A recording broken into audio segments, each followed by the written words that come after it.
Ku izina ry'Imana Data na Mwana na Roho Mutagatifu, amena. Gira amahoro ya Kristo umuvandimwe. Turacyakomeza rero mu ubuhamya natangiye gutanga nkubwira ukuntu Nyagasani Yezu yangendereye. Ejo nakubwiye ukuntu yansanze mu rugo rwanjye ndi kumwe n'abana banje, ntarigeze mba muri karisimatike wenda mu buryo bw'isenderezwa, mbese Roho w'Imana yagushaka gusanga aho uri. Ubwo rero yarakomeje akajya aza kunsanga, ubwo nibyo nakubwiraga, yarakomeje rero akajya aza.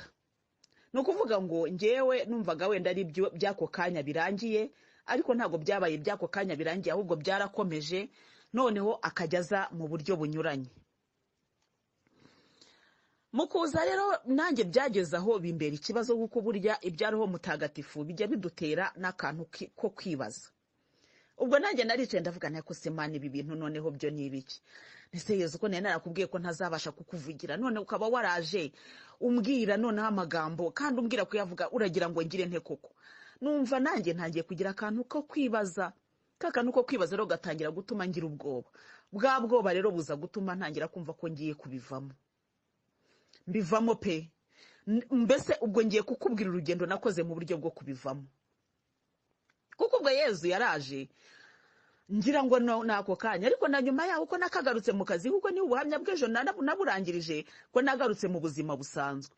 Ngarutse mu buzima busanzwe rero ryajwi rikomeza kwegera inzara insanga, noneho n'abandi ngize gutya ngo reka nje muri chapelle. Mbese ryasengesho ryarangizemo ikintu cyo gukunda gusenga cyane, ku buryo rero Yezu agiye kukwiyereka mu by'ukuri abanza guhumura umutima wawe. Nuko ubwo rero muvandimwe icyo nakubwiraga nuko kuntu nyine muri kwa gukunda gusenga nakundaga rero nko kujya muri chapelle. Noneho najya muri chapelle nkumva nishimiye gusenga. Muri kwa gusenga rero nkajya nkumva ijwi ry'Imana riraje. Urambabarira muvandimwe ndwaye grippe urihangana. Noneho ryajwi ryaza rikansobanurira ibintu byari byarambereye urujijo. Ubwo rero naho yambwiye ngo bya bindi utasobanukirwaga ngiye kubigusobanurira. Ubwo hari nko ku munsi wa kabiri, navuga ngo ku munsi ukurikiye wa mbere wibonekerwa, mbese muri iyo minsi ya vuba, Yezu agarutse kundeba yarambwira ati ngiye kujya ngusobanurira. Ariko nkumva nari mbikeneye kandi nkumva birandyoheye. Ariko ikibazo kibaye ni ikihe rero? Nageraga nkavuga ni ndabyemera ko wenda wansobanurira. Ubu ngubu abambona bazajya bavuga ngo iki koko. Ntubu ngiye nanjye kuba nk'ababandi batambuka ngo nguriya ngo umuntu ngo arabonekerwa. Nti Nyagasani none wazantungura ndi nko mu kibuga cya Saint Paul bakabona ndabonekewe. None bagatangira bavuga ngo wa mugore wo muri Yubile ngo asigaye abonekerwa. Numva igisebo, ngiye numvaga byaba ari igisebo kandi gikomeye cyane. Noneho Yezu ndavuga numva rero mbabarira ibi bintu bibe hagati yanjye nawe, ntuzongere kunshyira mu bantu. Yezu Kristo aricecekera, ntabwo yambwiraga wewe cyangwa yego. Nkagenda nkajya muri chapelle gusenga. Noneho naba ndi gusenga nkumva ijwi rambwiye ngo arambura amaso urebe nkareba. Noneho akanyereka nk'ikintu yarangiza akakinyigishaho. Reka nguhe urugero wenda rw'ikintu yigeze kunyereka, yarambwiye ngo arambura amaso urebe. Naragiye mfukama hasi. Mfukamye hasi mbona arambwira ngo arambura amaso urebe. Ndarambura mbona agashishi. Ubwo aho ngaho muri Saint Paul nyine hari harimo amatafari manini, mbese kuri abasasaga amakarata araza basasaga amatafari. Ubu ngubu ahenshi bari kugenda basenya bashyiramo amakaro, ariko icyo gihe ari amatafari ariko meza ashashe neza. Anyereka rero noneho mbona urushishi. Agashishi kagatangira kakazenguruka, kakagenda ubona kiruka kihuta cyane, kakagera ku nguni imwe y'itafari kakagaruka, kagasubira kakihuta, kagasubira hahandi kari kageraho ukabona ntigatuje, kagakomeza kakagenda kakongera kakihuta, kagasubira hahandi kari. Nakarebye nk'iminota 5 mbona mu by'ukuri nubwo kavunika kandi kataruhuka, ariko mu by'ukuri nikigeze kava kuri rya tafari rimwe kakomeza kuzenguruka kuri rya tafari rimwe. Noneho Yezu ubwo nibwo yambwiye ngo dore rero ngo abantu basenga badakiranuka ukuntu bibagendekera, ntaho bava nta naho bajya, kandi bahora barushye, bahora bananiwe. Ariko mu by'ukuri abantu basenga badakora, badafite ibikorwa, nuko nguko babaho. Uku nguku rero uri kureba ni nako abantu mu isi bari guhihibikana, ugasanga umuntu ntaruhuka, ariko mu by'ukuri ntaho ava nta naho ajya. atubaka agashishi muganiriye kakubwira ko kananiwe, ariko se wowe ukuri kureba kananijwe n'iki? Ukabona ko mu by'ukuri nikigeze kava kuri iryo tafari ngo kajye ku rindi, kandi mu by'ukuri kavunitse. Yezu Kristo yarambwira ati nuko nguko ubuzima butagira Imana buba bumeze. Uhora wizenguruka ukavunika ukaruha, ariko kandi ntugire n'icyo ugeraho. Arambwira ngo ariko iyo umuntu amaze kumenya Imana bya bindi byose birashira. Noneho ubwo ko ari kunsobanurira arambwira ngo ngiye kuko ariko iyo umuntu amaze kumenya Imana uko bigenda. Noneho rero anyereka akandi gashishi, noneho kaje sinzi aho katurutse, kaza guhura na kakandi. Karaza ukabona turahuye, ari ukuntu dushishi, sinzi niho hari umuntu wigeze abifatira umwanya ngo abyitegereze, ari ukuntu buryo dushishi duhura tugasa n'uduhoberana, noneho kamwe kagakomeza kandi kakagenda. Kakandi rero karaje gahura na kakandi, ako nabonaga mbere, akandi katurutse ku ruhande. Ako nabonaga mbere kahuye na kakandi bisa n'ibihoberana, ariko kakandi karaza karakomeza, mbona kararenze. None harambwa ngo ubuzima burimo Imana ntabwo buvuna cyane kandi bugera ku ntego. Ariko iyo udafite Imana, kakandi ko kagumye hahandi, kagumye gusirikira kuri iryo tafari. Ariko kakandi karaje birahura, ariko ko karakomeza karigendera. Arambwira ngo iyo umuntu afite Imana muri we ntabwo avunika kandi ibikorwa bye bigera ku ntego. Nicyo ngicyo yansobanuriye. Ubwo urwo ni urugero rumwe. Urundi naguha, hari igihe nigeze kugirana ikibazo n'umuntu, ariko ikibazo kirangora pe. Bigeze aho biba ngombwa ko njya gushaka padiri kumusobanurira ikibazo nagiranye n'umuvandimwe. Padiri rero mu kumfasha nawe bisa naho bimuyobera, kuko buriya aba bantu b'Imana ntabwo ari ukubavuga nabi, ariko nabo bajye babyemera. Hari ibintu n'ukuri baba badasobanukiwe kandi tutabarenganyiriza, kuko ntawe umenya byose. Padiri rero akambwira ati rero, ati ngewe numva ari urubanza mufitanye narukemura gutyo, ariko kandi akumva uburyo yarukemura, ngiye nkumva mu by'ukuri arukemuye gutyo byamvuna cyangwa byambabaza, cyangwa se n'uwo muvandimwe bikamuvuna.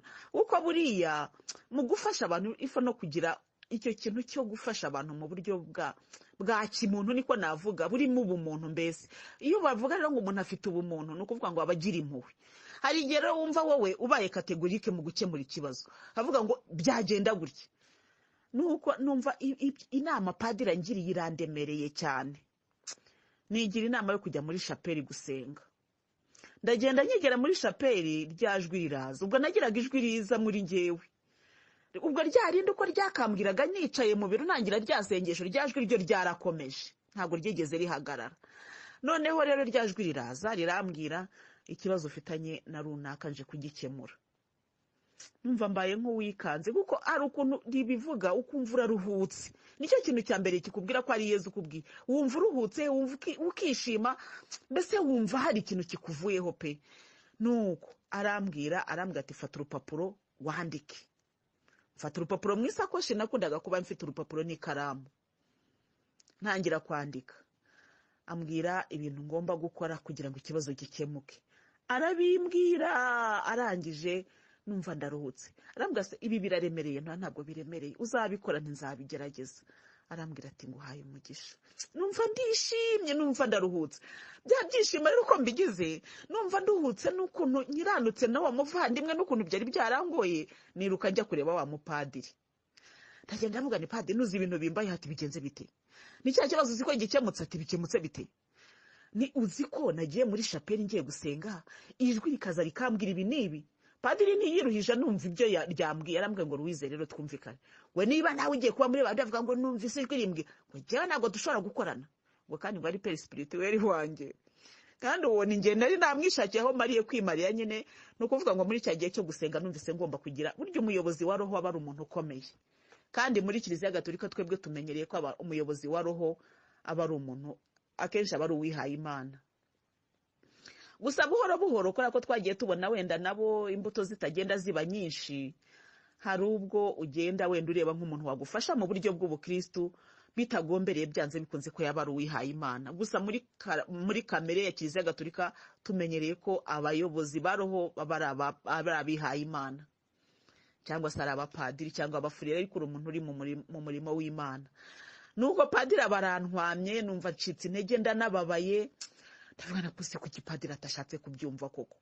kuva ubwo atangira gusa n'ungendera kure, ariko nanjye noneho umugendera kure cyane. Twatandukanye gutyo nguwo muyobozi wa roho yanjye ko twarangizanye.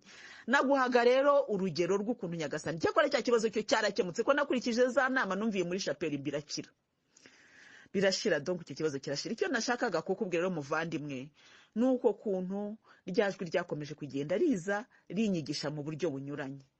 Igihe kimwe rero naba nicaye nkumva ryajwi riraje, ariko ngo ujya wibaza ngo impamvu Yezu ngo yasubije abantu gutya bamubajije gutya ntoya.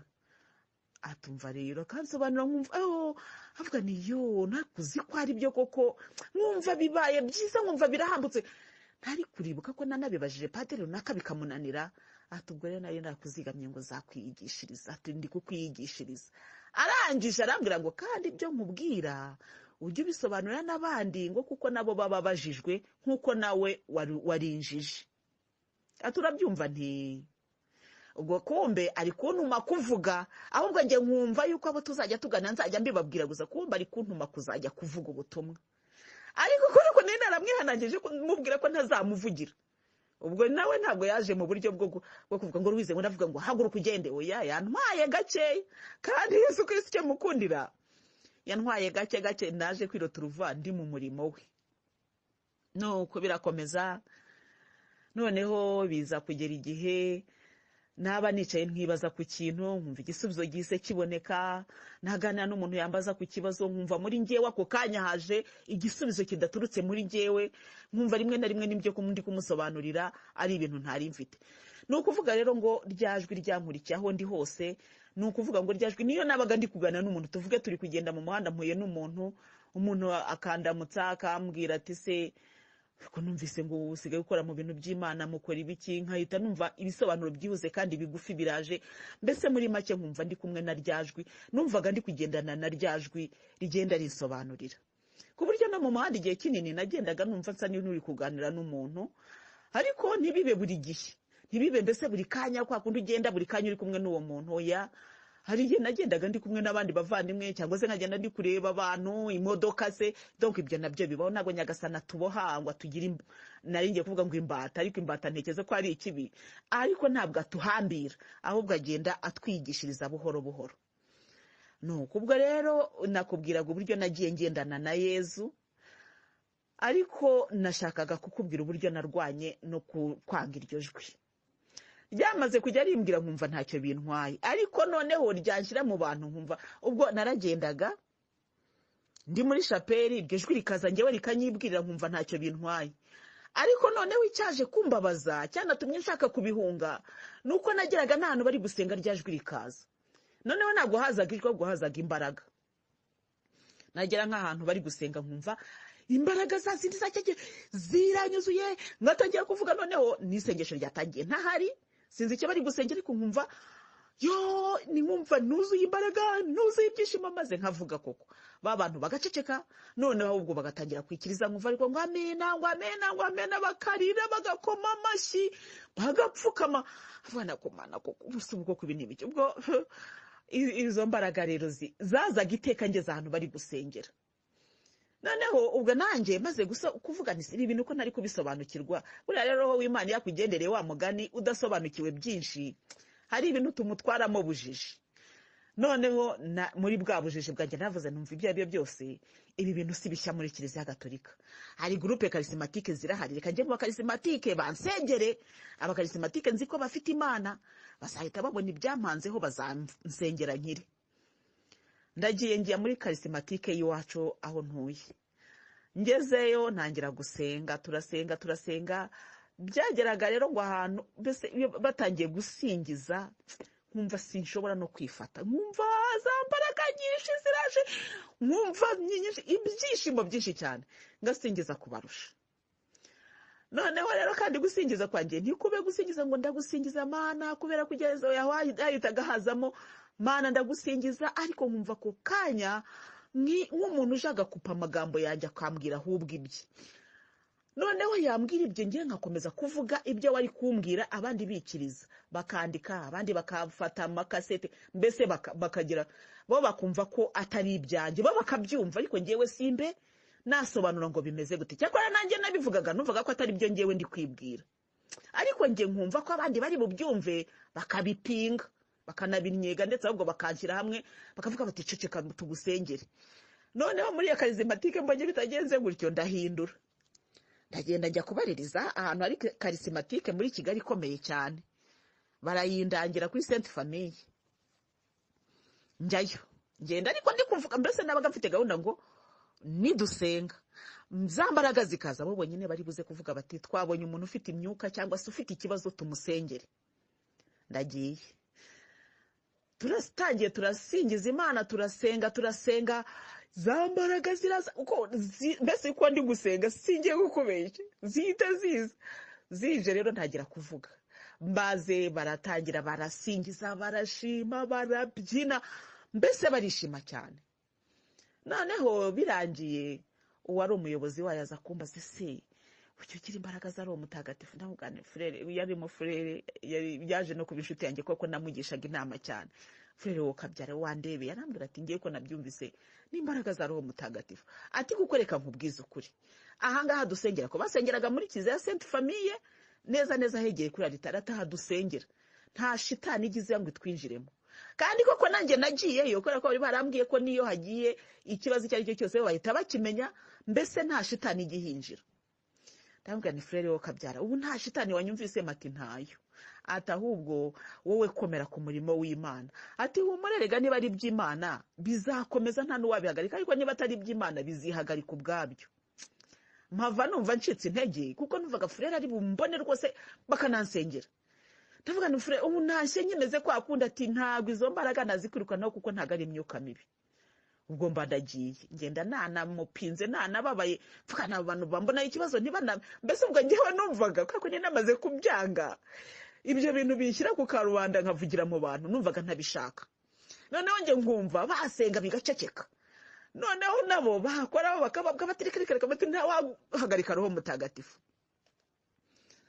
Ndagenda ubwo rero ko kazi nakoraga muri Yubile nari mfite abantu menyi benshi cyane. Padiri Baridi akaba yari inshuti yanjye ko twarakoranaga muri komisiyo nationale ya Yubile. Padiri Baridi yari umwe mu ntumwa za diocese yabo ya diocese ya Cyangugu. Ubwo rero twari tuziranye. Padiri Baridi ndamubwira ni padi ni ngwino ntabare. Ubwo yari yaraje nyine mu nama turahura, mubwira kanga nahuye nako arambwira ati Louise wowe ati umunsi Roho w'Imana yagukoresheje ibyo ngiye mpora ngusabira, ati ahubwo ntabwo atuzakora ibirenze ibingibi, ati ariko ubwo uzi ko mwakoze umurimo ukomeye muri Yubile. Numva padiri rwose nduze ni padiri ubona nubwo mbwiye uticeceka, ati ngo ucecekeshe se ninjye utanga ingabire, ati reka nkubwira ati korera Imana, ati kuko Imana iradushaka. Numva Padiri Baridi ntacyo abikozeho. Ubwo nanjye sinarekeye aho, ndakomeza nza kujya gushaka n'abandi bantu barimo. Noneho naje gushaka naje kuyihindurirwa akazi Yubile yararangiye rwose. Yubile irangiye papa aduha n'umugisha rwose, mfite certificat njya mvuga ni nayo ivuga byinshi kuko yamaye la benediction pastorale kubera akazi engagement nakoze muri Yubile, kuko niko yitwa iyo certificat yampaye. Nibiba ngombwa bwo wenda nzongera nyibohereza, numva narigeze nyohereza ku bantu nyine batayibonye, wenda nshobora kongera kuyishyira ku wenda kuyikwereka la benediction nahawe nyine kubera engagement nagize muri Yubile. Noneho ariko akaba ari umugisha papa duhaye pe. Bo byaduhaye iyo komisiyo nationale yaduhaye turabo ngabo twari tugeze nko ku bantu 40. Birumvikana wenda nk'abapadiri bo babifashe nk'ibisanzwe kuko iyo benediction bari basanzwe bayifite, ariko ngiye kuri ngiye yabaye benediction ikomeye cyane kubera yuko n'ubwa mbere nahawe umurimo donc nahawe umugisha umeze gutyo nkuhawe na papa kubera engagement apostolique, donc engagement au sein de la commission nationale du Jubilé. Ntabwo nibuka neza mu magambo yayo, ariko nuko nguko bimeze. Noneho iyo certificat cyangwa se iyo ntuza benediction ngiyewe kuri ngiye yabaye ikintu gikomeye, ariko sinabihana agaciro gahambaye. Ndagenda ndayibika. Igihe kimwe mu Padiri Baridi niwe ambwira ati ntabwo wibuka umugisha papa yaguhaye? Nti ati ubwo ya certificat wayishyize ni narayibitsa, ati genda uyikore muri cadre nziza cyane, tuyimadika ati kuko iri izagukiza abantu bose bashaka kukwita ubutari we, ati genda ukorera Imana. Padiri Baridi ni nkawe wankanguye nubwo certificat nyine nyishyira muri cadre imanitse wanjye muri salo. Nushaka kuntera amahane ndavuga nti di na papa azi ko amakuru yose nyafite.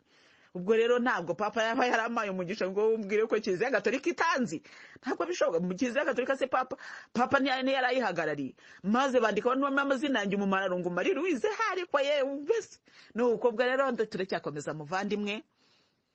Noneho rero nza gushaka undi muntu ko naje kuva muri Yubile, noneho njya gukora muri commission épiscopale de la jeunesse.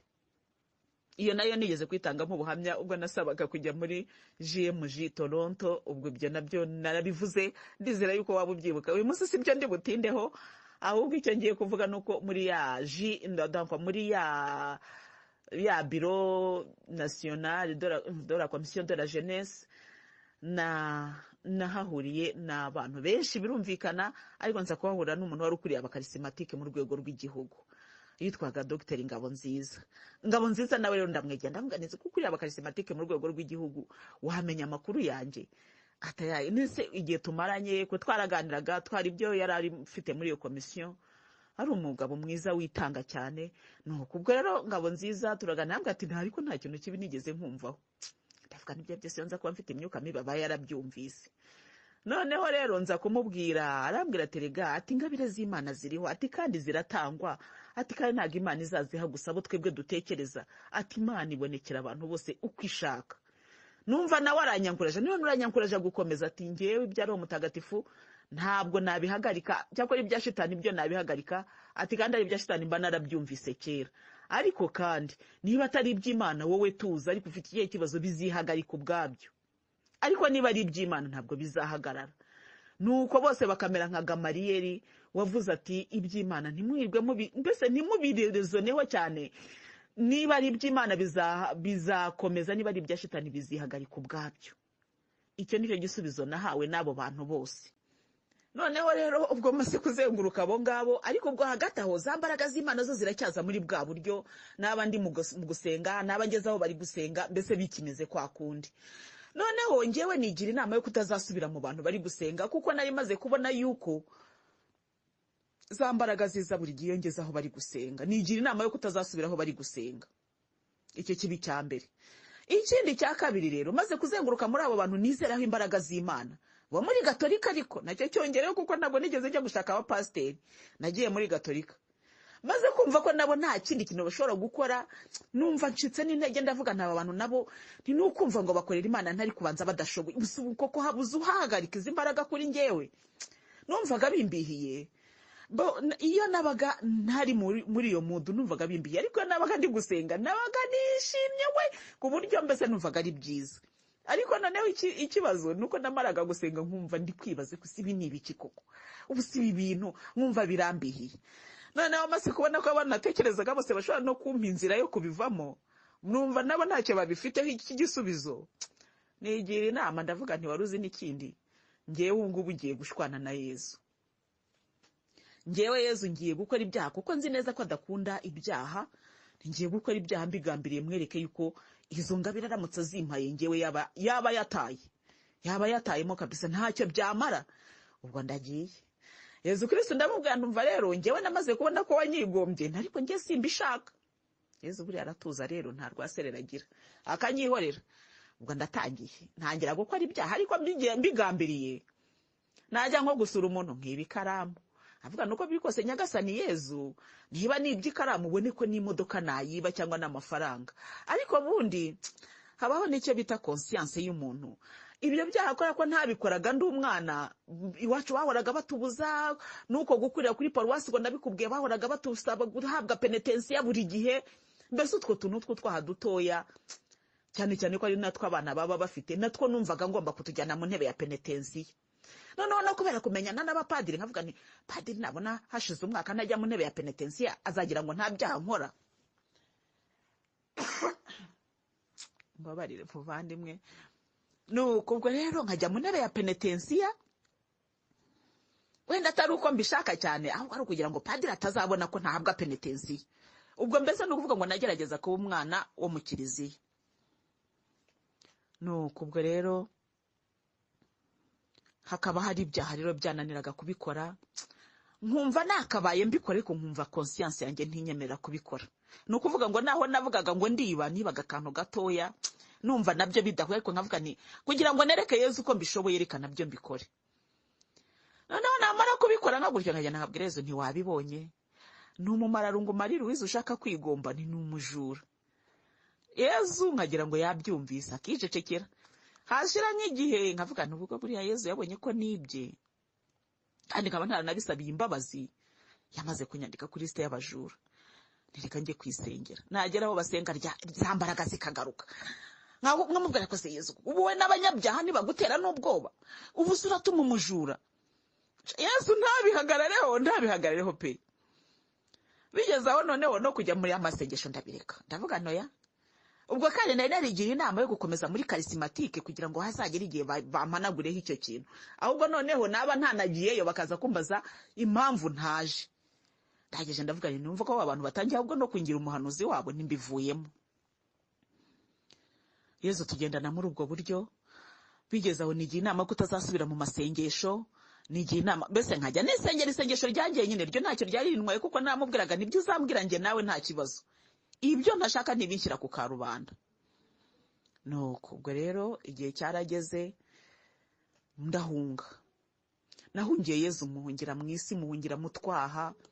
Nashaka mvuge ngo mu byaha kuko uko kangana kose kababaza Imana. Nahungiye Yezu mu byaha. Ndamuhunga rwose, ndahunga umwaka wa 99 wabaye umwaka wo guhunga.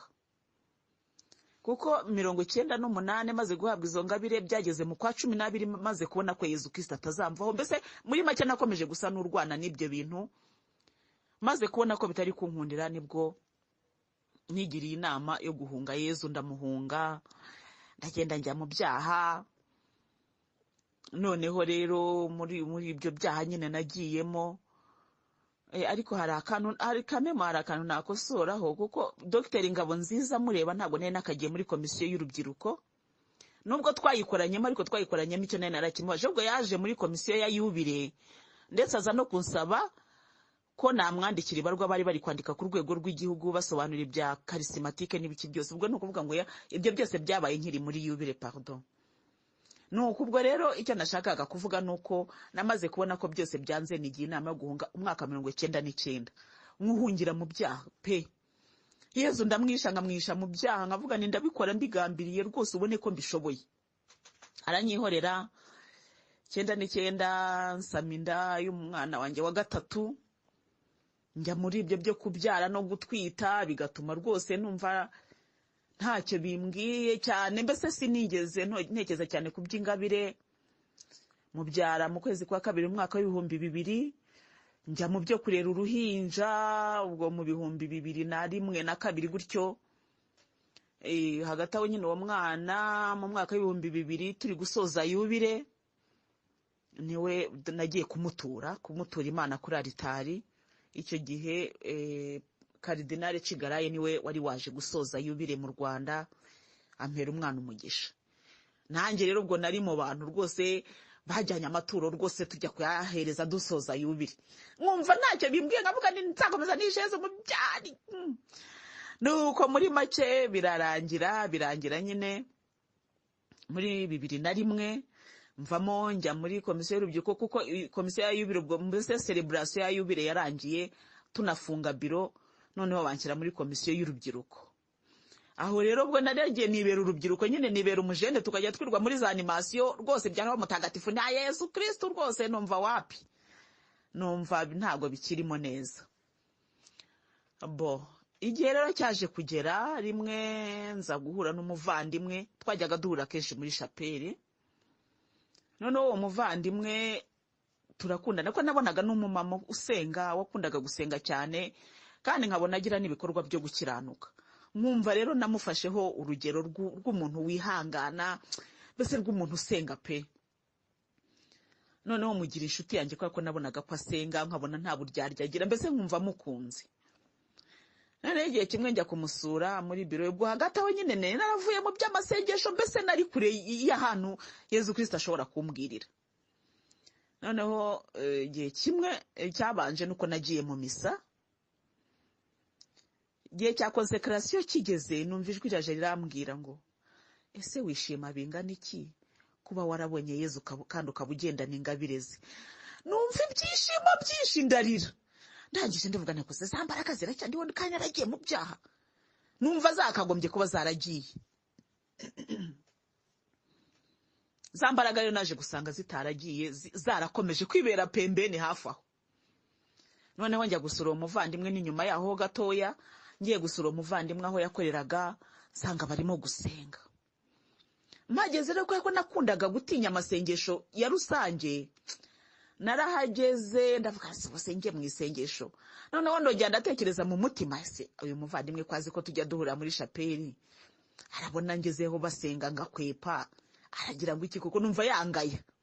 Ninjira byo kwanga umugayo w'uwo muvandimwe, ariko kandi numvaga nzasubirana na Yezu mvuye no mu ntebe ya penitensiya, mbese byose namaze no kuba tayari gusubira muri uwo murimo. Cyane cyane ko numvaga ko byanarangiye, nge numvaga byararangiye.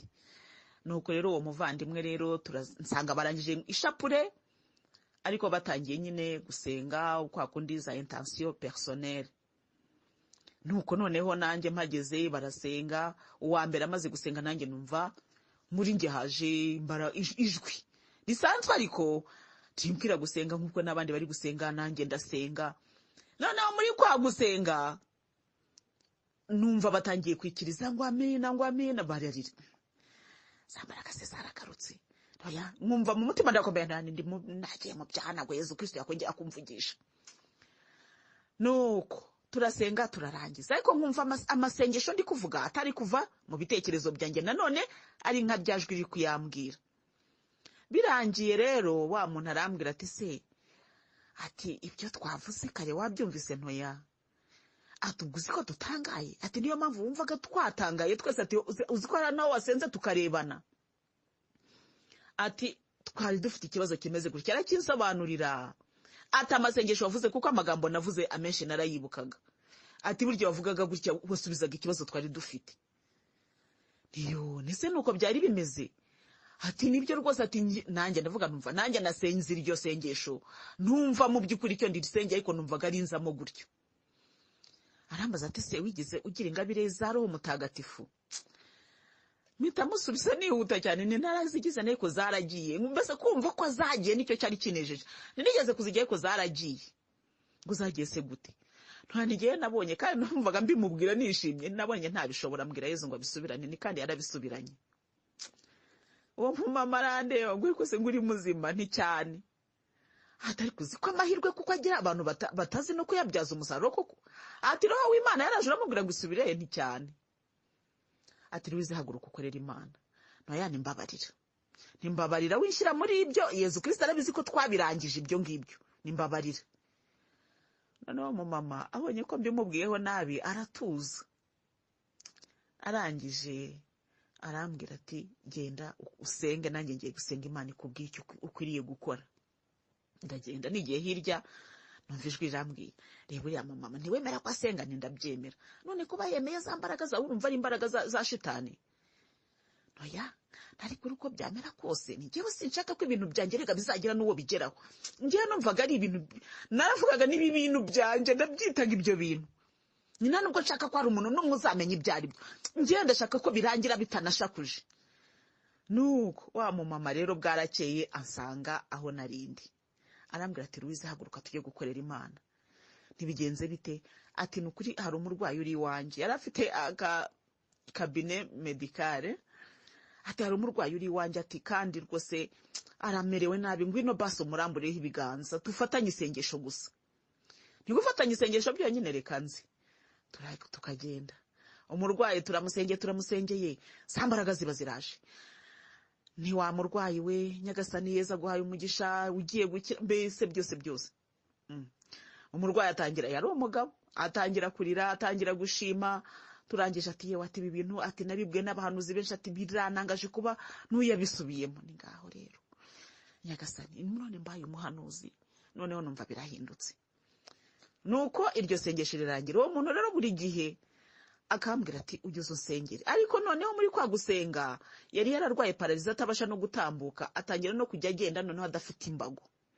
haba haje n'abandi. Mbese mana, uwo mudamu arankoresha koko, arankoresha. Ariko noneho ikintu cyatumye nkomera ni uko twavuga Yezu yatubwiraga ibintu turi gusenga kuko bikaba, ku buryo rero hari n'abo twasengeye bagendaga bakajya kubwira abandi, twamara gusenga akambwira ati yo, ati ubwo uzi ko mfite murumuna wanjye bimeze gutya, ati waretse ejo nkazaza nawe tukamusengera. Ntuzamuzane. Nuko akamuzana, tugapfukama tugasenga, noneho za mbaraga zikaza. Kandi ubwo zazaga ntabitekereje, ntabiteganyije, ibyo zivuze bikaba. Ikintu rero cyagiye gikomeza abo twari kumwe nuko ibyavugwaga byabaga, kandi nanjye byagiye binkomeza ko navugaga ntako kuki bivugwa bikanaba. Noneho bituma nanjye mva mu kantu kameze nko kwifungirana. Muri kwa gushaka rero kuva mu kwifungirana, Yezu Kristo yakoresheje abandi bantu. Ubwo ngewe namaze kubona ko abantu ndi gusengera bari kugenda bakira, namaze kubona ko hari ibintu biri kugenda bikoreka kubera ngewe, kubera iryo sengesho. Noneho rero uwo mudamu akambwira ati ngewe aba bantu narabasengera ariko ntabwo byigeze bikira. N'uwo muntu akaza akavuga ati niwo isengesho ry'ejo mwansengeye, ati ntureba se, ati uzi ko byageze nijoro, ati mwumva imbaraga ziraje. Nuko akaduha ubuhamya ati none dore ndagenda. Nayange ibi ni ibiki koko? Nanjye ariko ubwo nataha, ryajwi ryankomezaga kunganiriza ryo, uribuka ko nakubwiye ko twakomezanye, ryo ntago nari cyahaga ngo ndyiyame, ryo ryakomezaga kumbwira. Ryajwi rikambwira ko se niba ufite impano yo kuba wafasha abantu bakagira ubuzima, kuki utabikora? Noya ninjye nabikora, ariko bigaca mu kintu cyitwa ibanga. None akambwira ati none uca muri iriya banga ari kugira bukorera, ntibipfa kutazasakuza. Ubwo rero nkagenda ko uwo mudamu tugasengera abarwayi koko bagakira. Ni byinshi cyane byagiye bikoreka pe, byinshi cyane. Hakaba n'abantu duhuye twasenga, umuntu akahebe bakavuza induru tugasenga, ariko bigahera hagati yacu. Noneho rero nanjye ubwo namara gutandukana nabo, iryo jwi rigakomeza kumbwira gutyo. Igihe kimwe rero tuza guhura n'umuntu wahanzweho na roho mbi, ariko za zindi ziteye ubwoba. Yageraga ku muryango wa kiliziya ahinduka nk'ikimara, mbese ibintu bigoye cyane kubyumva. Turagiye rero turasenze, yaje mu kiliziya twagiraga isengesho risanzwe. Noneho haraza uwo muntu asanga turi kwisengera. Uwo muntu rero ahageze tutangira gusenga, atangira kuvuza induru. Noneho turamwegera, dutajya kumwirukana amashitani mu izina rya Yesu, turazirukana.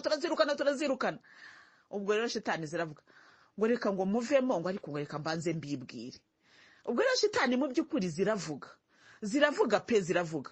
Ibanza kutubwira ukuntu ngo yavuye mu nyanja yoherejwe kuri uwo muntu, iratubwira avuga ngo rero ngo ari abantu ngo batazi ngo gusenga, ngo kandi baba mbese itubwira ibintu bimwe mu byo abantu bakoraga.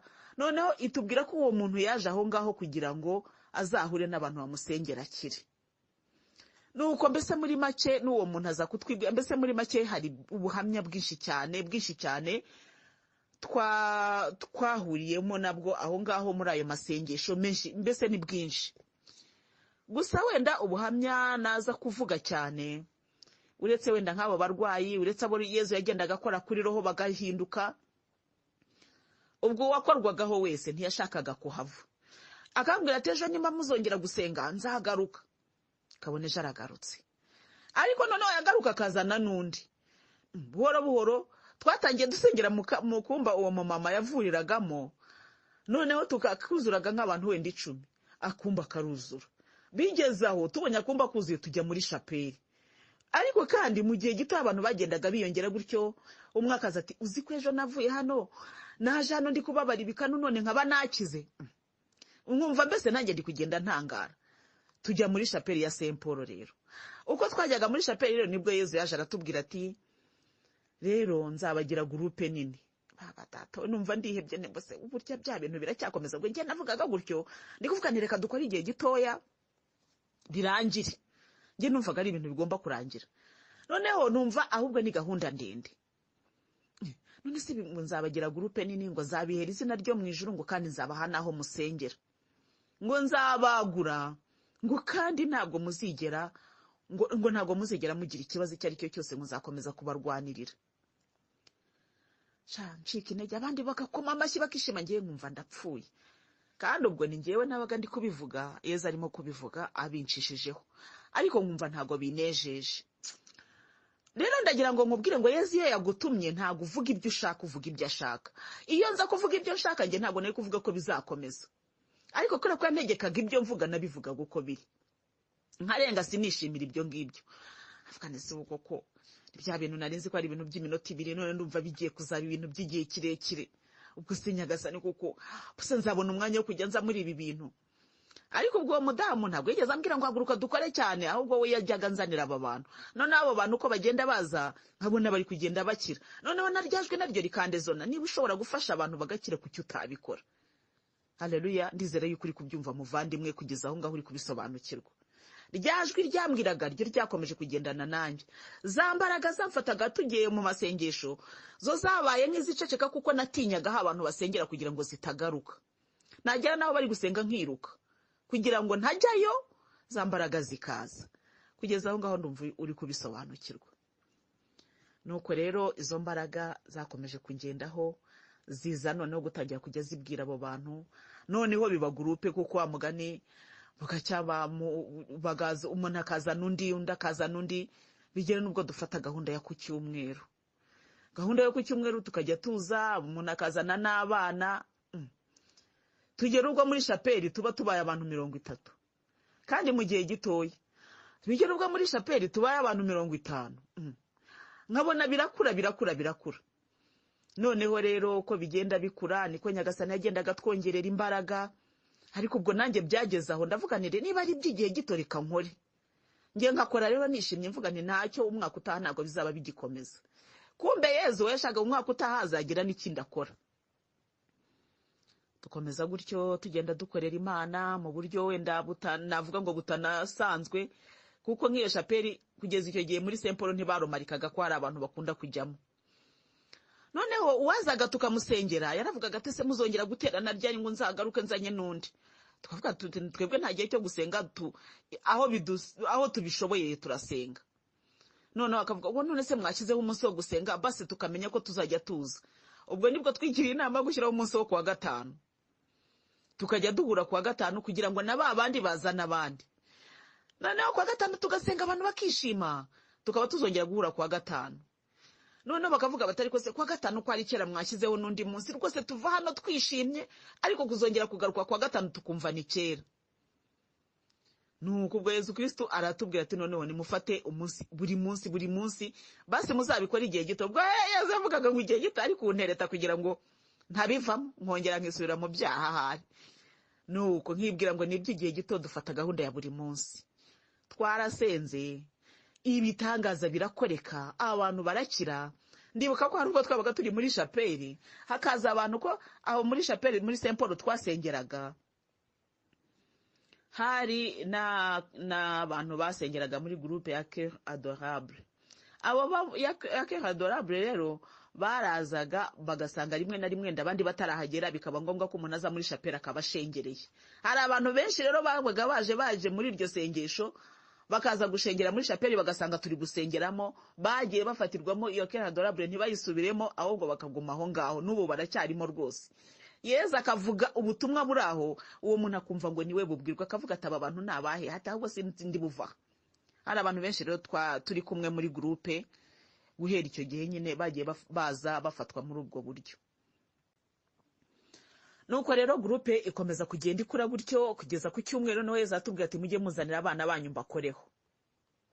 Ku cyumweru tukazana abana bakabakoraho, Yesu akabakora akabaha umugisha. Igihe cyarageze nuko tugenda tuba benshi, padiri wa Saint Paul aza kumenya ko hari abantu ngo bahateranira. Arangije none akavuga ngo akabwira uwo mudamu ngo wowe n'abagore bawe ngo rwose ngo murasakuza muri Saint Paul, ngo murasakuza. Padiri ariko nta kibi tuba twakoze. Rimwe na rimwe padiri nawe akaza akadutungura, agasanga turi gusenga, ntagire ikibazo. Noneho igihe kimwe padiri mukuru wa paruwase, kuko padiri mukuru wa Saint Paul ntago ari padiri mukuru wa paruwase. Paruwase ni Sainte Famille, kandi Saint Paul yubatse neza urande rwa Sainte Famille. Noneho rero padiri mukuru wa Sainte Famille aza kuduhamagara tujya kumureba. Aravuga ati rero ngiye isengesho ryanyu nararyumvise kandi twarikurikiye dusanga nta kibi kirimo, musenga mu buryo buri gatolika nta kibazo. Ati none rero ngiye kubakorera ubuvugizi kwa musenyeri, hanyuma turebe ko babemera nyine bakabaha aho gusengera. Aragenda ajya kwa musenyeri, arambwira ati ikizavamo nzakubwira. Nuko nyuma aza kumpamagara arambwira ati, ubwo icyo gihe telefone mobile nyine zari ziriho ariko zitaragirwa n'abantu benshi, ariko icyo gihe nari nyifite. Padiri arampamagara arambwira ati, ndashaka kukubwira rero ibyavuye muri ya nama twakoranye na musenyeri. Ati icyifuzo cyawe cyo gusenga nyine, ati biriya sengesho ryanyu tunararimusobanuriye. Nuko ati ariko ampaye umwanzuro utari mwiza, ati niwo nshaka kukubwira. Nti ngo yaratubwiye ngo ayo magurupe mashyashya agenda avuka ngo muyace intege. None Padiri nubwo ugiye kuduca intege? Ati none nuko ariko bambwiye. Padiri twarasekaga buriya hari ukuntu Yezu Kristo yampaye kujya numva abantu bose dusabanye nta muntu numva ni Padiri ubwo ugiye kuduca intege? Ati ngiye kubaca intege. Padiri yahereye uwo munsi cyakora koko arabikora, ariko arabikora duca intege, ariko mbese abikora rwose abyitangiye. Noneho wumva je ntabwo ndimo kubyumvuga, ubwo ariko Padiri ni wowe? Ati niko musenyeri yambwiye ko ayo magurupe agenda avuka atagomba gukomera ngo nituyace intege, ngo kora ko ngo hari igihe ngo ashobora kuzamo n'ibindi tutazi. Ese ibindi mutazi mwaje mukabikontorora mukareba ibyo ari byo. Nuko ubwo rero Padiri aduca intege, ariko muri kuduca intege rero natwe dukomeza gusenga. Igihe kimwe bakajya twababazi ko tugiye gusenga babizi, bakaza bagafunga shapeli. Hari ubwo bajyaga banafunga turimo, bagafunga urufunguzo bakarutwara ngo kugira ngo baduhane. Twaragize gusenga tukigumira gushengerera, bakaza bakadufungurira.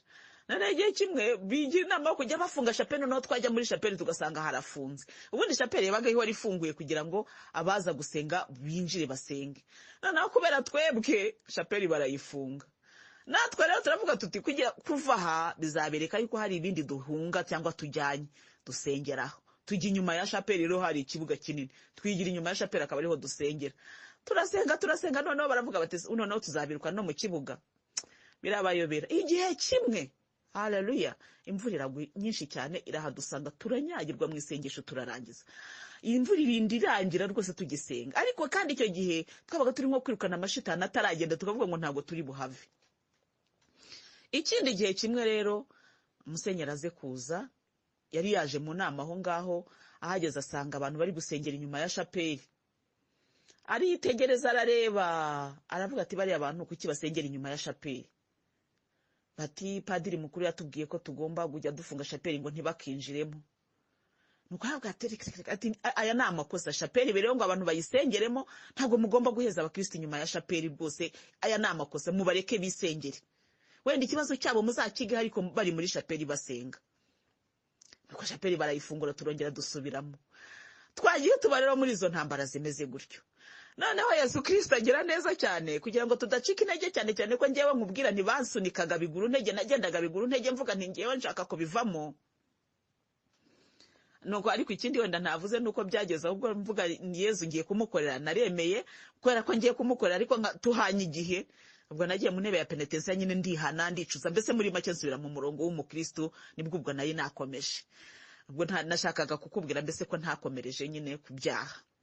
Nuko ubwo rero nyine, ariko Yesu wasanga yansanze muri bya byaha, ntabwo yigeze anyanga, ahubwo yarabimbabariye, arakomeza agendana nanjye kandi ndi mu byaha. Naje gukaraba nyuma, ariko Yesu we yari yakomeje kugendana nanjye. Aho rero niwe njya mpagarara nkamukubwira ni muvandimwe, ni Yesu ndamukunda. Nukuri ndamukunda cyane ko yangiriye neza kandi angira neza atitaye kuri ibyo byose. Haleluya. Ndamukunda rero cyane Yesu. Nuko ubwo shapeli tuyisubiyemo, barakomeza nyine wa mugani badushishozaho. Nuko uwari Padiri rero vikeri, nyuma ho gatoya wa Padiri mukuru wa Sainte Famille yaje kujya kwiga, uwari Padiri vikeri aba ari we uba Padiri mukuru. Noneho arangije araduhamagara, aravuga ati rero mwabagore mwe twari abagore, n'izina Yesu Kristo yari yaduhaye ryari ry'abagore bamamaza izuka rya Kristo. Ariko muri uko kuvuga ngo abagore bamamaza izuka rya Kristo, ntabwo twari abagore gusa, ahubwo yatubwiye ko urugero rw'abagore beza bavugwa n'ibyanditswe bitagatifu ari rwo tugomba kujya tureba. Maria Madalena akatubera icyitegererezo kuko niwe patrone wacu.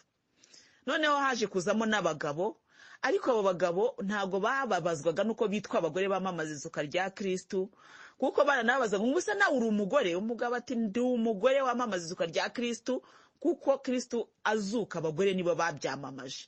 Mariya Madalena niwe wa mbere wagiye kubwira abigishwa. Ubwo rero ntabwo ndi umugore byo kuvuga ngo ndi igitsina gore, ahubwo nge ndi muri urwo rugero rwiza rw'abagore bamamaza izuka rya Kristo. Nuko ubwo rero nyine iryo zina rikajya risa n'iritera urujijo, ariko abantu bakaza. Kandi abahazaga ntibasubiraga, ntabwo bahavaga ko ryari riryoshye pe, ryari isengesho riryoshye. Padiri rero aratubwira ati nabashishojeho, nubwo nta jambo wenda yari afite byo kuba yagira icyo abikora ko yari vikeri, ariko nabonye isengesho ryanyu nge nararikunze, ryaramfashije, babambwiyeho byinshi, babavuze byinshi, ariko ngewe nabonye byose ari ukubasebya no kubabeshyera. None ndagira ngo tubashyire mu ikenurabushyo rya Arikidiyoseze ya Kigali. Padiri aratubwira adusomera misa yo kutwakira, misa nziza rwose, amaturo turayatanga, ibintu birakomera, turabyina, biba byiza. Misa irarangira, ubwo yari padiri mukuru wa paruwase ya Sainte Famille nayo twasengeragamo. Aravuga ati mujye musengera hano, ntihazagira umuntu batesha umutwe, ni ngewe mbibabwiye. Turasenga, dore ngo abantu bariyongera, chapelle iruzura neza neza, ku buryo ubwo twaje kugabanywamo ayo magrupe ane ya rozari, turi benshi pe, turi benshi ku buryo buri groupe yari ifite abantu batari munsi ya 30, twari benshi. Nuko ibyo birarangira, mbese tugakora n'iminsi mikuru, mbese Yezu aratwiyoborera pe, biba byiza. Byaje rero kugera igihe wa padiri mukuru nawe aza gucibwa intege n'ijambo hari rya musenyeri. Arampamagara arambwira ati rero urabizi ko nabakiriye, ariko musenyeri yambwiye ngo mbahagarike. Ntese twagize dute?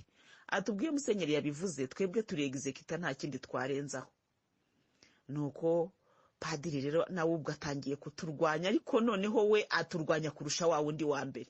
Ku buryo rero nubwo ngewe njya mbivuga nkavugana amafoto mfite atwakira mu ikenurabushyo rya Arikidiyoseze, ntabwo yagombaga kuba yarengaho ngo ari gukora ibyo yakoze.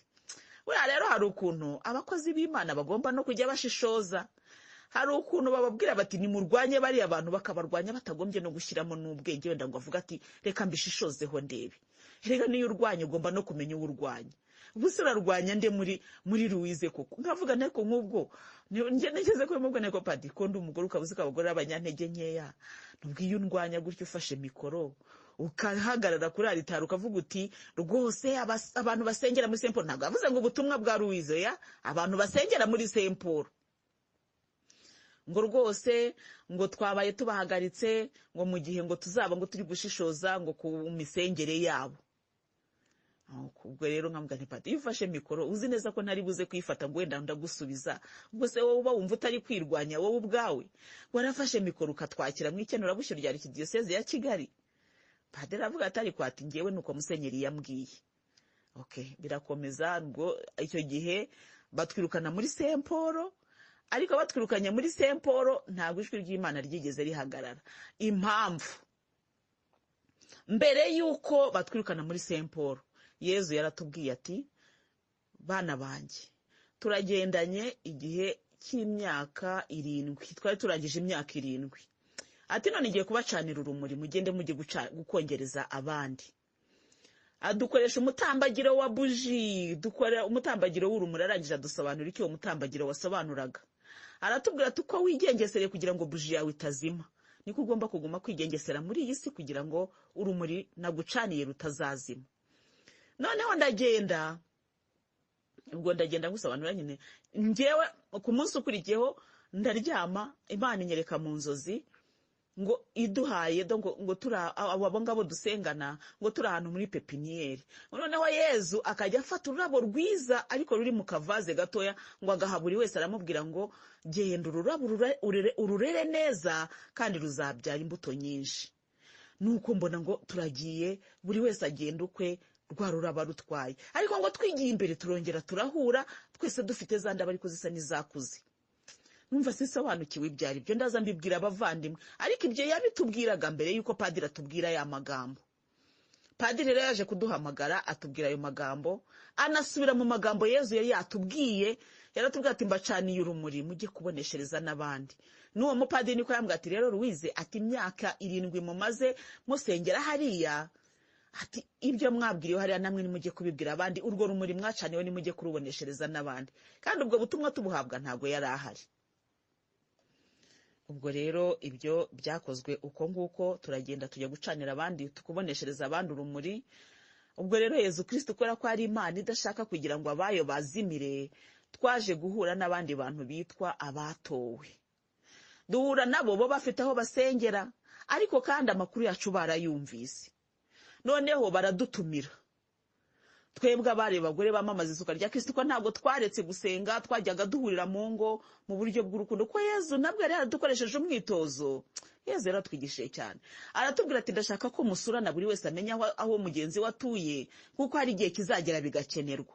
Noneho bamaze kuvuga ngo nitube turetse gusengera muri Saint Paul, tukajya dusurana mu ngo zacu tugasenga. Tuza gutumirwa rero nabo batowe, tujyana nabo turasenga. Noneho muri kwa gusenga rero nibwo Nyagasani Yezu yaduhaye ubutumwa bwo kuduhuza nabo, aho bafite shapeli yabo habaye natwe iwacu. Mbese muri make duhura gutyo, turongera tuba sugroupe imwe mu masugroupe menshi agize groupe nini y'abatowe. Ndumva ibyo ngibyo narabisobanuye. Ubwo rero bikomeza gutyo nyine, turagenda tujya mu batowe, turakora umurimo w'Imana urakoreka pe. Ni ukuvuga ngo twebwe tuva muri Saint Paul twari dufite amatsinda ya rozari. Tugeze mu batowe nabo baje, abo mu masugroupe yandi nabo baje mu matsinda 4 ya rozari. Turahura rero, Yezu aduha abayobozi ari bo papa na mama. Papa na mama rero ntabwo ari ibyo twinginga, ahubwo ni bwa bubyeyi Kiliziya ikomeza kuduha mu isakramento rya batisimu. Uzi ko ababyeyi b'umubiri n'ababyeyi b'abatisimu bashyira hamwe kurera umwana kugira ngo urumuri n'umwambaro byose zabigerane mu ijuru bikimeze neza. Ubwo rero ubwo bubyeyi nibwo bwakomeje. Noneho rero hakaba atari ububyeyi bw'imyaka, ahubwo ari ububyeyi bwa roho. Ni ukuvuga ngo hari n'abakuze cyane baturuta imyaka, baba batubona nk'ababyeyi babo kubera icyo tubamariye kuri roho. Ubwo rero ibyo birakomeza, hakabaho papa na mama. Noneho ibyo nibyo rero byaje kugeraho bitera confusion muri Kiliziya. Baravuga ngo izo nyitongo za papa na mama ngo nibazireke, ngo kuko ngo bafite ubwoba ko kera ngo papa ngo bizahinduka papa. Mbese bo basaga n'abafite ubwoba, abo bapadiri nyine bo basaga n'abafite ubwoba bw'ikintu, bo babonaga ko ari ikintu kizamuka ariko ntibabashe gusobanukirwa icyo ari cyo. Nuko ubwo rero narindi kugusobanurira nyine kuri izo ngabire za Roho Mutagatifu, nkubwira n'urwo rugamba twagiye tubaho. Urwo rugamba rwagiye rutuma turushaho kwegera Yezu, kuko aravugaga ati niba kwirukana mu gihugu kimwe uzajye mu kindi, ntabwo nzigera ndeka kukwakira mwana wanjye. Nuko ubwo rero Yezu Kristo akomeje kutwigishiriza gutyo, turagenda tujya muri groupe y'abatowe, dufatanya nabo rozari, duhabwa ubutumwa hamwe, ku buryo ubu ngubu dufite ubutumwa bwinshi kandi bumeze neza. Reka rero mvuge ku kintu cy'itangazo bigeze gutanga ku batowe n'intwarane, kuko iryo tangazo ryabayeho ari naryo rijya rituma abantu benshi bavuga ngo iyo groupe nako ngo ubwo butumwa bwaraciwe. Oya, ubwo rero haje kuza abantu bitwa intwarane. Navuga ngo igihe abatowe bazamukaga, igihe bavugwaga, ni naho n'icyo gihe abantu bitwa intwarane bazamukaga.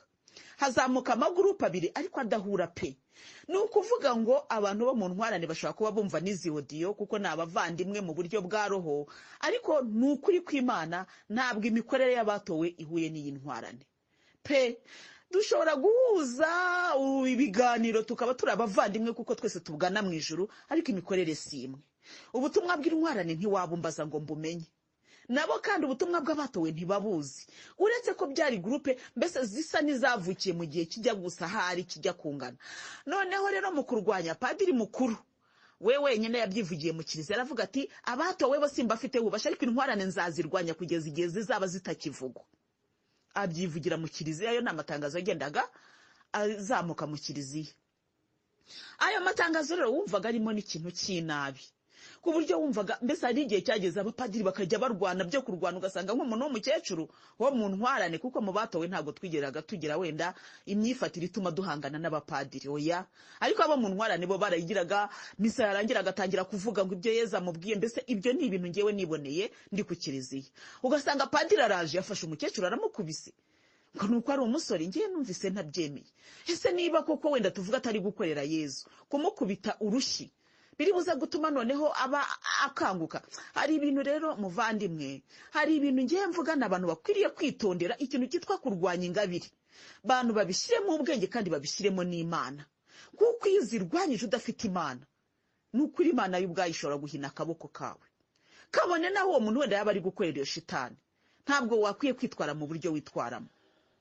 Nuko ubwo abapadiri nyine barahagurutse, ariko kandi muri uko guhaguruka njyewe ntabwo nabihisha, kuko nzi neza ko ari byagiye bigenda bisa n'ibijyana mu buzima bw'umuntu ku giti cye. Tuvuga niba padiri wenda dufitanye ikibazo kijyanye wenda n'ubuzima wenda twahuriyemo ahantu, kijyanye n'impamvu runaka, ugasanga agishyize kuri cya kintu cyitwa amasengesho, akakurwanya.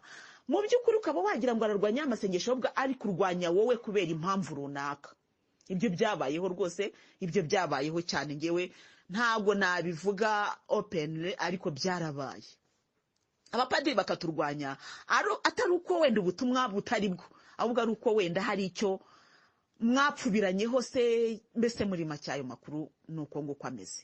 Ariko Yesu akaza akatubwira ati mubababarire ni basaza banyu n'abavandimwe banyu abangaba, mujye mubababarira kandi mwihangane. Haleluya. Nukuri tukihangana. Ubwo rero ayo magurupe uko yazamukiye rimwe, niko abapadiri bayarwanyije, noneho bageze aho bagashyiramo n'imbaraga z'intambara, ariko bikagenda bifata ubusa. Abo bantu b'intwarane rero ngo no mu kiliziya baravugaga muri konsekarasiyo, ukajya kumva umuntu avugije induru ati Yezu aravuze ngo twebwe abatowe ntabwo ari uko dukora. Abatowe ndaza kukubwira umurongo w'abatowe, umurongo ngewe Yezu Kristo yampaye mu banyengabire mu batowe nanjye ndimo, ni ugutuza, ni ukoroshya, kandi Yezu aduha igihe cyo kuvuga kandi tukubahana. Haleluya. Nuko ubwo rero bakavuga ngo mwirinde ngo abatowe ngo n'intwarane bombi icyarimwe. Ubwo rero itangazo batanze ryarebaga cyane cyane ibyo bikorwa by'intwarane, kuko byo byari public.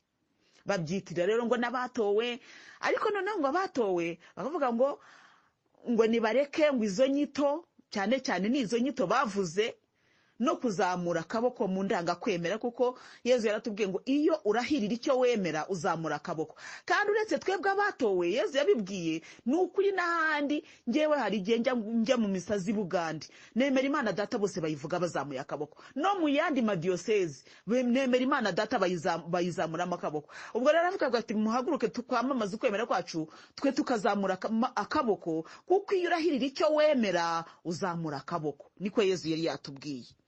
Noneho baratubwira ngo izo ngizo ngo tuzireke, ngo kandi ngo nubwo butumwa ngo turi gukora ngo tubugenze gakeya, ngo kuko ngo ntago ari musenyeri wabuduhaye.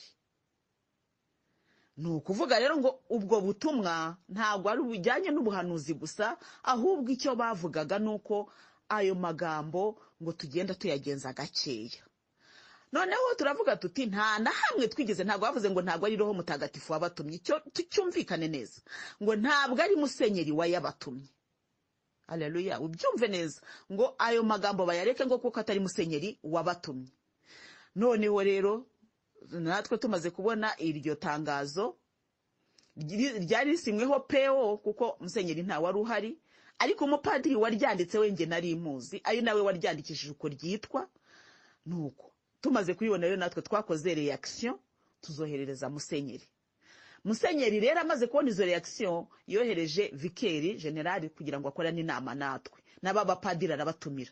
Turicara nano tujya kuyiri rya tangazo, nimutubwira aho twigeze tuvuga ko musenyeri yadutumye. Nta paruwase nimwe tujyamo tudatumiwe na padiri mukuru w'iyo paruwase. Nuko dusa naho turi kumvikana, tugenda ingingo ku ngingo, biza kurangira Vicera tubwiye ati ngewe iyi raporo ndagenda nyihe musenyeri mukuru, niwe uzashaka akanya mu gahura. Byaratinze rero akanya musenyeri aza kukabona, twicarana nawe. Twicaranye nawe tumusobanurira nk'uko twabyanditse. Noneho aravuga ati rero ubwo ariko hagati aho muri rya tangazo rigisohoka, batangiye gufungira abatowe amasakaramentu.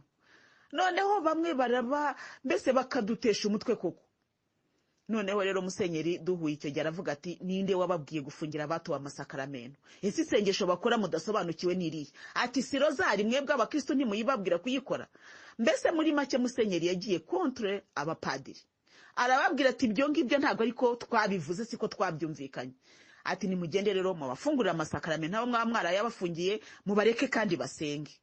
Noneho abapadiri ko benshi nyine mbese basaga n'abagiye ikintu nka ya nama y'abafarizayi bari kuvuga bati murebe ko twafata Yezu kuko nta kundi byamera, ngo birakwiriye ko umuntu umwe apfaho kugira ngo imbaga yorame. Niyo nama bari barakoze rero. Abapadiri bose bo muri Kigali basaga n'ababyumva kimwe, kuko muri Kigali niho twasengeraga nyine, bose basaga n'ababyumva kimwe. Noneho barangije baravuga bati rero musenyeri rwose dufite amagurupe y'abarejiyo, dufite ay'abanyamutima, ese ntibafatanya nabo? Musenyeri aravuga toya, aba bantu bafite ivugabutumwa ryabo nk'uko bari kurisobanura, ntabwo ari ivugabutumwa ry'abarejiyo, si ivugabutumwa ry'abanyamutima.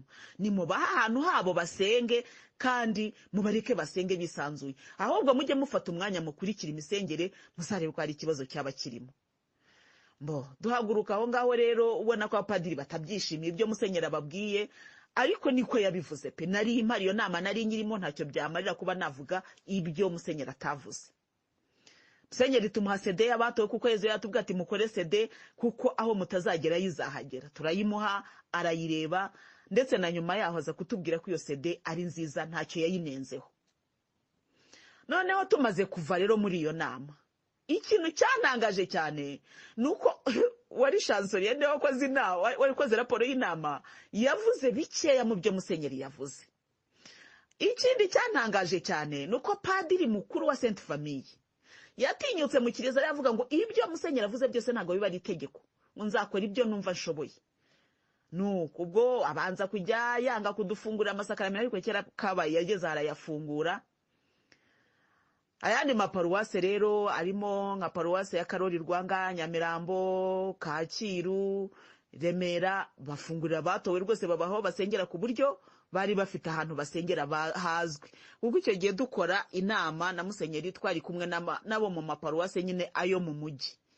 Bamwe rero barabikoze, abandi ntibabikora ku bushake bwabo, ariko byarakozwe. N'ubu uyu munsi ugiye rwose nko mu Nyamirambo ukababwira uti ndashaka kumva batowe, babashyira kuri gahunda yo gushengera, bakabashyira muri gahunda yandi matsinda, ku buryo baravuga bati wenda gushengerera ku wa kane ni wenda n'itsinda ry'umutima mutagatifu wa Yezu, ku wa kane ukurikiyeho ni abarejiyo, ku wa kane ukurikiyeho ni abatowe. Birazwi rwose, nta kibazo. Gusukura kiliziya ku wa mbere ni abatowe, gutyo mu kiliziya mbese birazwi, kandi none ugasanga nabo bari muri gahunda. N'abantu bamwe babandi nyine bakajya kwa padiri, ngo padiri ngo kuki ngo muvuga ngo n'abatowe, ngo kandi ngo musenyeri ngo yaravuze ngo ko, ati musenyeri inama yakoze nari nyirimo, ibyo muvuga mwabyumvise hehe? Ati ngewe ibyo nkora biri kumwe n'ibyo musenyeri yavuze, bagaceceka. Ni ukuvuga rero ngo hari abantu baba batishimiye ko ubutumwa bw'Imana butambuka, kandi ngiye nta gitangaza mbibonamo, kuko na Yezu yarwanyijwe n'abitwaga abafarizayi, abigisha amategeko, nibo babandi nyine babaga bari mu abahereza bitambo, abari bari mu kiliziya, nibo bagiye batuma ubutumwa bwa Yezu budatambuka neza. Aha rero ndangije nsobanuye ukuntu groupe yagiye yaguka, n'ukuntu twavuye mu bagore bamamaza izuka rya Kristo tukagera mu batowe, naho tugeze uyu munsi. Ndibwira yuko icyo tucyurangije, ubwo ejo nzakomeza rero no gusobanurira uburyo Yezu Kristo ashobora kuba nawe agusanga ariko ntumenye ko yavuganye nawe. Haleluya. Kuko abantu benshi bajyaga barambwira ngo nibe nawe Yezu arakwibwirira, nkakubwira ni nawe arakubwirerega. Ntabwo ari uko ndi igitangaza mu bantu, ahubwo nuko hari umugambi w'Imana ugomba gusohora ku bantu wenda uciye kuri njyewe. Kuko njye nemera ko ntaje ku isi kuyitumaho no kurya ibiryo byaho ngo birangire, uya naje ku isi muri misiyo y'Imana. Haleluya. Ndi kuyikora rero, kandi iminsi yanjye nirangira nzahagarara, ariko ubu butumwa ntabwo buzahagarara. Buriya hari n'undi uzabukomeza nyuma yanjye, uko Imana izashaka nuko bizagenda. Reka rero dukomeze dusabirane umugisha n'amahoro, kandi dukomeze tube muri Yezu neza. Yezu Kristo aradukunda, adukomeyeho kandi araturwanirira. Imana iguhe umugisha, ku izina ry'Imana Data na Mwana na Roho Mutagatifu. Amena.